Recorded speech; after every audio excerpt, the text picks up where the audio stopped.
সোনালী form অব্যাহত Shubman গিলের। West ইন্ডিজের বিরুদ্ধে ক্যারিয়ারের 10ম টেস্ট সেঞ্চুরিটাও তুলে নিলেন তিনি। ভারতীয় ক্রিকেটারের ভবিষ্যৎ যে সুরক্ষিত তা গিলের ব্যাটেই স্পষ্ট। দিল্লিতে অধিনায়কের ব্যাটে ভর করে বড় রানে থামল টিম ইন্ডিয়া। গিল যখন সেঞ্চুরি করেন তখন ভারতের রান ছিল 4 উইকেটে হারিয়ে 485। তারপর দ্রুত রান করে 500 পার করে দেয় গিল ও ধ্রুব জুরেলের জুটি। শেষ পর্যন্ত 444 রানে ধ্রুব আউট হতেই 518 রান ডিক্লেয়ার ঘোষণা করে ভারত। গিল অপরাজিত থাকে 129 রানে।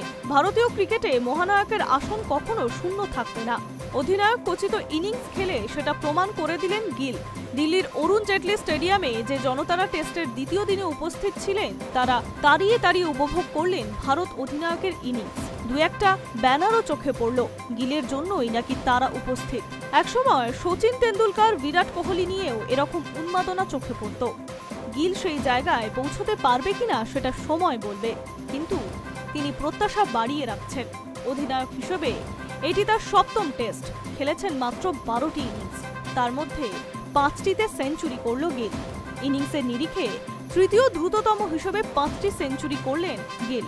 এর আগে অ্যালিস্টার কুক 9টি ইনিংস খেলেছে ও সুনীল গাভাস্কর 10টি ইনিংসে এই রেকর্ড করেছিল। এছাড়াও বিরাট কোহলি 2017 ও 2018 মৌসুমে একটি ক্যালেন্ডারের বর্ষে 5টি করে সেঞ্চুরি করেছিলেন। গিল তাকে স্পর্শ করে ফেললেন।